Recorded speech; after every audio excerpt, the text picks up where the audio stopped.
আসসালামু আলাইকুম। আমার নাম বিবিহান্না তাসফিয়া। আমি সপ্তম শ্রেণীর শিক্ষার্থী। আবৃত্তি করছি কবি আল মাহমুদের লেখা কবিতা নোলক।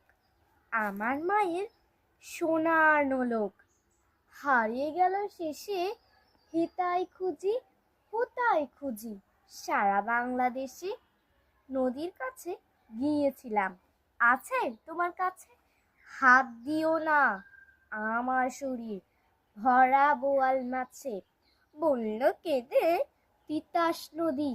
হরিণ বেদের বাঁকে সাদা পালক বকরা যে ঠায়, পাক ছড়িয়ে থাকে জল ছাড়িয়ে দল হারিয়ে। গেলাম বনের দিক, সবুজ বনের হরিটিয়ে করের ঝিকমিক। বনের কাছে এই মিনতি, ফিরিয়ে দেবে ভাই আমার মায়ের গয়না নিয়ে ঘরকে যেতে চাই। আসসালাম।